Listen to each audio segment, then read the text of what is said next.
Okay, it's the Matt Chin podcast, Fordcast episode 2.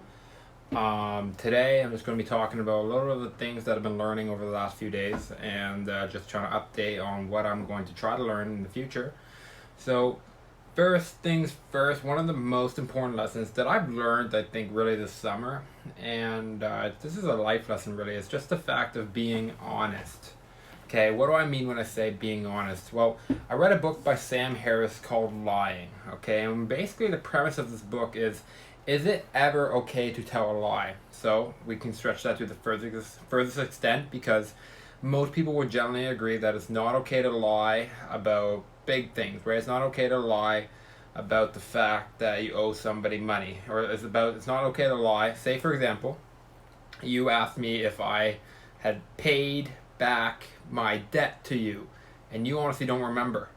And then you ask me that question, I say yes, and I didn't pay it back. That's probably not a good thing to do, right? That's generally speaking not okay to lie in that situation.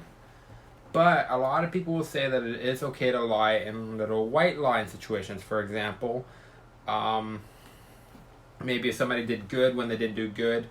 Maybe if you don't overhype somebody's idea because you don't want them to get an inflated ego. You don't tell them the truth for any sort of reason.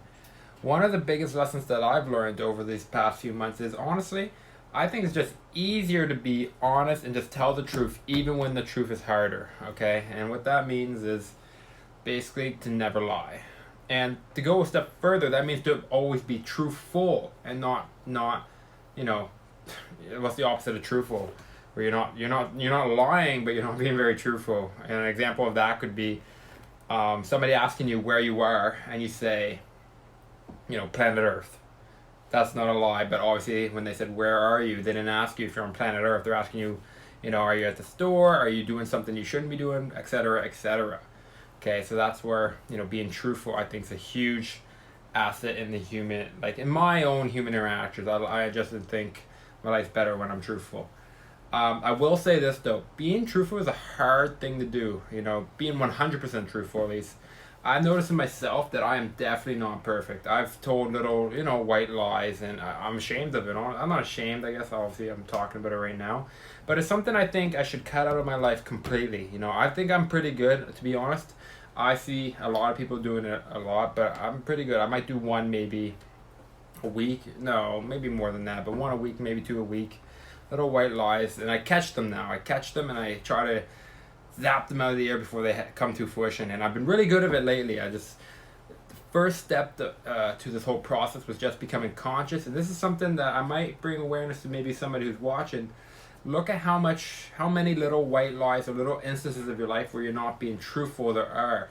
I've found for myself, the more I found myself acting untruthful or not acting truthful, the lower quality of life I've generally found my life has been.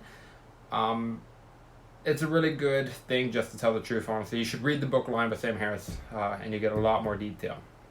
The next thing that I've learned just today, my friend Brett, he showed me something called leading with creativity.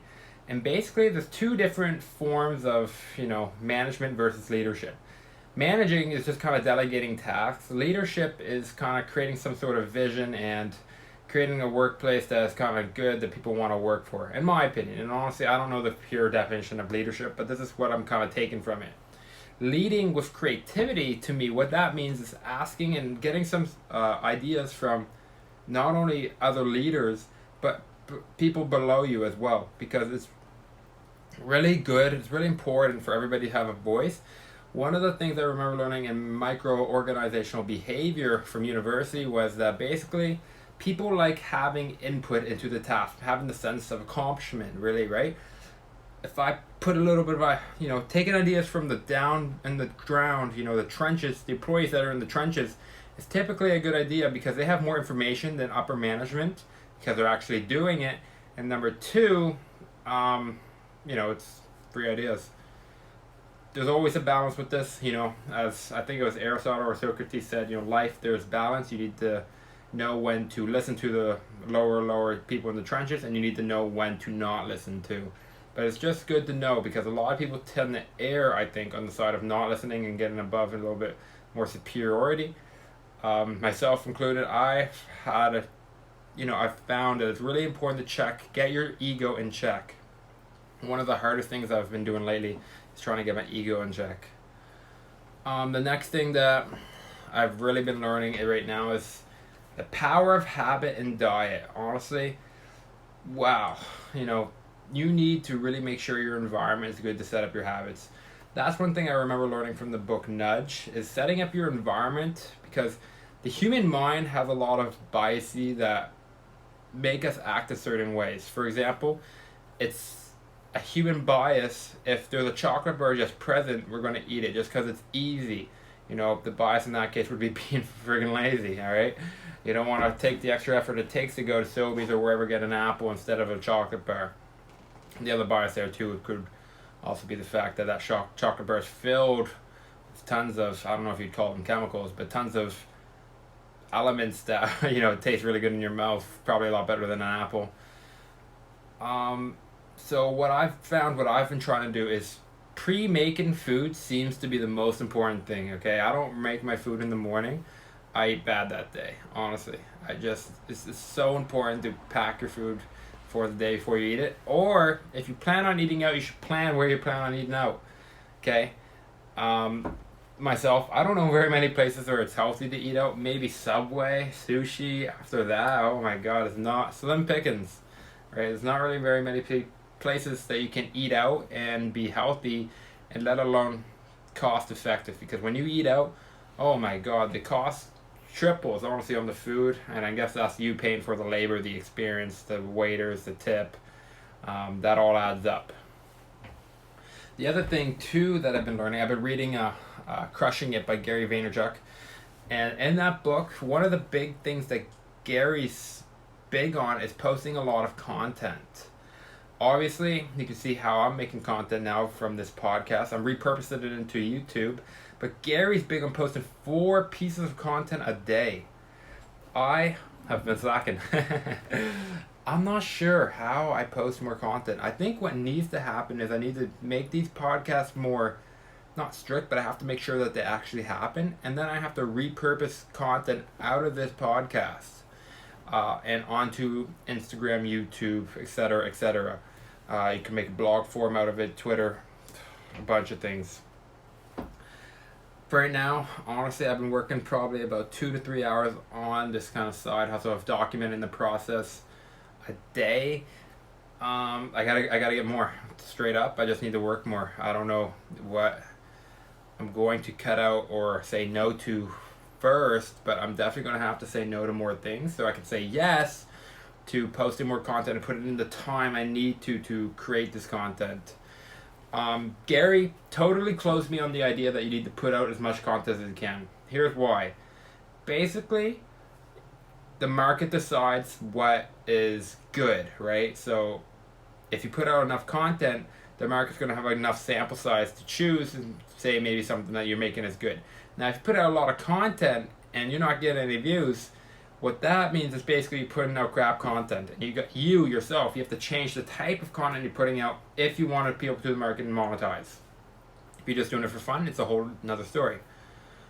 So for myself, I think I need to put more content out. And what else there's something else I wanted to do. Put more content out, post, and try to add as much value to the end consumer that I can. Whoever that end consumer is, whether that's, I don't know. I honestly don't know who the heck would watch this video. If you're watching this video, that's crazy to me. But I hope I can add some value to you. So I'm just going to try to teach you, or at least share what I've been learning every day, and try to see how that implements into my life and what is the result going to be. I'm documenting my own process of being, my goal is basically to live a happy life and to make a side hustle out of it. Main thing I'm doing, just so you guys can get an idea, I'm doing the Lucid Dreaming Academy on the side.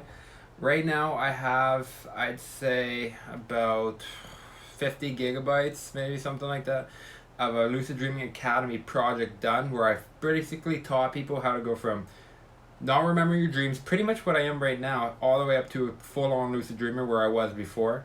Myself, I'm just going through the process again. I'm just going to go through the course myself and do it because I know it works and I've done it before.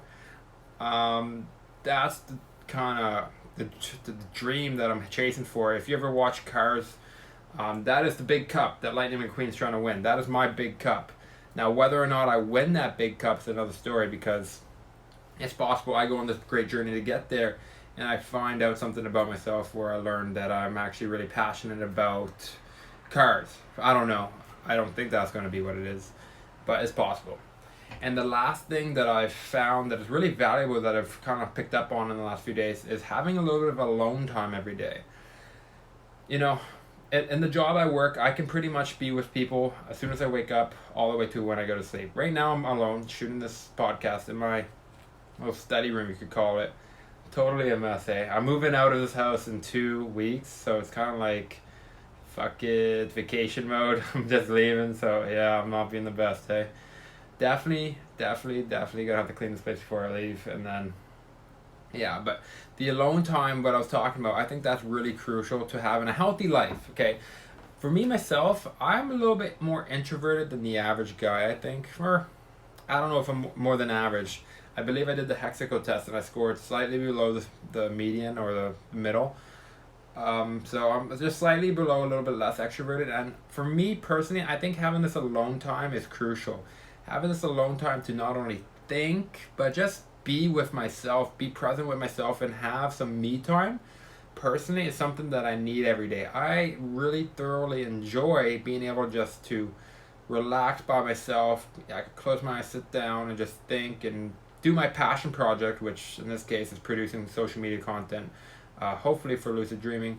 And yeah, so those are the big 5 things that I've really been learning. I have my notes here on my computer. Those are really the big 5 things that I've been learning lately. My goal here is to really add some value. So if anybody ever has any questions, I don't know who would be watching this video, but if you watched this far and you listen to me, if you have any questions, please in the comments below. I want to interview a lot of people, so I'm going to be reaching out to people. If you want to be on the podcast as well, leave a comment and I'll definitely try to get you on here. So yeah, have a good day, guys. Enjoy the rest of your day or evening if you're listening to this to at night, and go out there and kill it, learn some stuff and share it, because that's, adding value. One of the best things that humans can do is just teach each other how to do things, and I value that a lot when I don't know how to do something I want to do. So yeah, also check out my lucid dreaming, because lucid dreaming is awesome. Alright, bye bye.